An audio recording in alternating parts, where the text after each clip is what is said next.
primeiro essa parte. O presidente Bolsonaro, eu lembro que em março de 2020, num ato na frente do Palácio do Planalto, os seguidores dele gritavam a plenos pulmões: AI-5, AI-5. E ele sorria e disse, inclusive, para as câmeras que era democrático, ele estava feliz com o que estava acontecendo naquele momento. Depois passou anos passando pano para uma interpretação, depois eu vou até entrar com a Heloísa sobre isso, sobre o artigo 142 da Constituição. Né? Já deixei até a bola já com o Elo com relação à questão dessa parte jurídica.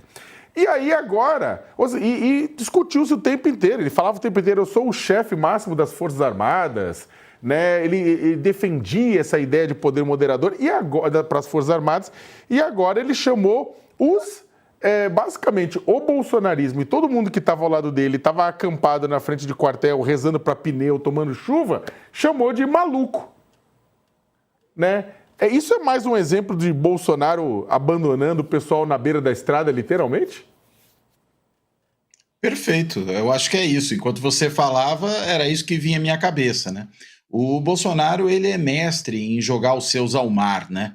Em abandoná-los sempre que isso lhe convém, né? Ou quando não lhe convém, ficar ao seu lado, né? Desses seus antigos aliados, apoiadores, o que seja, né? Quando isso pode representar algum tipo de problema, algum tipo de risco para ele. É isso que a gente está vendo aí, né? Na realidade, vários, inclusive, daqueles que o cercam, General Heleno, por exemplo, chegaram no passado a vocalizar essa interpretação maluca, né, que é sobretudo esposada pelo advogado Ives Gandra, né, que é talvez o grande teórico, né, cada fascismo tem o Carl Schmitt que merece, né, a gente tem o Ives Gandra. E no caso aqui, é esposar essa tese maluca de que o artigo 142 permite um poder moderador das Forças Armadas. O Bolsonaro nunca refutou essa tese defendida pelo general Heleno, defendida pelo Ives Gandra, pelo contrário, né? Ele chegou a fazer postagens para que essa ideia do Ives Gandra fosse à frente. Né? E a mesma coisa, aquilo que eu falei um pouco mais cedo hoje, sobre a questão do uso de estado de defesa e estado de sítio, né? Alegando que está na Constituição, mas num contexto que não justificava o uso desse tipo de instrumento. E agora, se vendo nessa situação desconfortável, o que ele faz? Abandona os seus. A gente viu isso no passado com o Bebiano, com o general Santos Cruz, vê agora mais recentemente com o Carla Zambelli, né? Sempre que alguém começa a, digamos, não ser ou tão leal, né, ter aquela lealdade canina que o Bolsonaro deseja, né, ou de alguma forma representar um problema, mesmo que continuando a ser leal, ele descarta. Né, ele joga fora. Eu estou pensando aqui no caso do Bebiano, que tentou justamente lá atrás admoestar o então presidente do risco que era ele ir atrás de todas as coisas que o seu filho Carlos lhe propunha. E aí a gente sabe como é que esse tipo de coisa terminou. E está, de alguma forma, também seguindo uma estratégia que não só ele, mas outros dos réus estão seguindo nesse julgamento, que é o quê? Que é a estratégia de tentar se livrar de tudo, reconhecer que algo houve, mas que não foram eles, foram os outros. Então, nesse caso, é a mesma coisa. Não foi ele, foram os malucos que tiveram esse tipo de ideia. Mas são maluquices que o próprio Bolsonaro... E eu acrescentaria mais um ponto. Seu filho, Eduardo, inclusive, defendeu. Você falou do AI-5. O Eduardo foi um que falou lá atrás que AI-5 não era questão de ser, era questão de quando. Então, é disso que se trata aqui. Mas, por enquanto, ele ainda não rifou o filho. Não só não rifou o filho, como transferiu 2 milhões de reais para o filho se manter nos Estados Unidos. Daqui a pouco eu vou falar, inclusive, da dimensão internacional dessa questão do... Isso é que é mesada. Oi? Isso é que é mesada boa, né? Eu queria uma dessa para mim. Gente como a gente, né? Quem nunca aqui recebeu 2 milhões do pai, né? Ou da mãe, para poder gastar numa viagem nos Estados Unidos, não é mesmo? Depois eu vou falar com o Ronil sobre a questão da dimensão internacional, dessa questão da intervenção militar. Vai passar a bola para a Heloísa falar um pouco exatamente dessa questão jurídica, né? A gente ouviu durante 4 anos o ex-presidente Jair Bolsonaro falando exatamente, sabe, tipo, passando pano, o bolsonarismo como um todo passando um pano, né, para essa ideia de que as Forças Armadas seriam uma espécie de Dom Pedro II, ou de poder moderador sobre os demais poderes, né, do país. E aí agora a gente vê o presidente Bolsonaro falando, não, isso é coisa de maluco. E aí eu queria que você avaliasse um pouco, ô Luísa, explicando para o pessoal, porque você vê gente nas redes sociais que defendeu, falou, não, o poder moderador existe, 142 permite isso, né? Tem até projetos, o Supremo até queria falar, acho que o Supremo já decidiu, falou que isso é uma bobagem, né? Mas tem gente ainda no Congresso Nacional que tenta até mudar a Constituição para deixar mais claro que o poder moderador existe, sendo que ele seria inconstitucional, não é mesmo? Olha, Léo, isso é uma grande bobagem, né? Afirmar que o artigo 142 dá às Forças Armadas qualquer tipo de poder, né? E aqui a gente está falando de uma Constituição democrática, não só não entender o que está escrito no 142, como não entender o que está escrito nos 141 artigos anteriores e na centena de artigos posteriores a esse da Constituição. Então, isso é uma grande bobagem. Não há nada na Constituição de 1988 que confira às Forças Armadas a capacidade de exercitar qualquer poder, muito menos um poder político, né, que a nossa Constituição de 88 claramente relega a nós, né, povo soberano, e aos nossos representantes devidamente eleitos.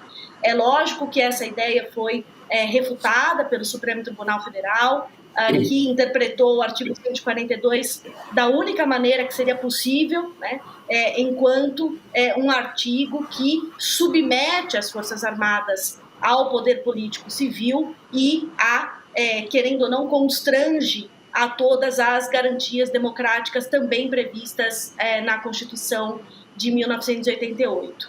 Agora, não só esse debate sobre o artigo 142, que tomou grande tração durante o governo Bolsonaro, como também a insistência dele dizer que ele só cogitou medidas que seriam constitucionais, porque estão escritas na Constituição, como um estado de defesa, estado de sítio, uma garantia de lei e ordem, não me parece que são suficientes para afastar o que de fato importa nesse processo, que é a busca ali pela ruptura da ordem democrática, pela desconsideração do resultado eleitoral, pelo enfraquecimento da justiça eleitoral através de sucessivas desinformações sobre as urnas eletrônicas e sobre também o Tribunal Superior Eleitoral. Que ele fale, né, assim como grande parte dos generais, de que estavam avaliando medidas constitucionais que podiam ser tomadas, só, querendo ou não, faz jus à tradição autoritária brasileira, que sempre busca trazer um tipo de verniz de legalidade para as maiores atrocidades. Então, a gente tem, querendo ou não, o golpe de 64 maquiado por atos institucionais, por uma tentativa de trazer alguma legalidade, aquela ruptura, e a versão, vamos dizer, 2022 do golpe também estaria eventualmente maquiada ou por uma interpretação estapafúrdia do artigo 142, ou com a adoção de qualquer uma dessas medidas de estado de defesa, estado de sítio e garantia de lei e ordem, completamente fora do seu propósito constitucional, para com isso apresentar para todo mundo que, olha, veja, é o que está na Constituição, né? Assim, realmente lamentável que isso tenha não só acontecido e perdurado durante os anos de governo Bolsonaro, e me parece bastante infrutífera essa linha de defesa adotada por grande parte dos réus, de tentar explicar para os ministros do Supremo Tribunal Federal que adotar eventualmente um estado de sítio para desconsiderar os resultados das eleições seria, na verdade, só uma medida constitucional dentre muitas outras colocadas à disposição do presidente.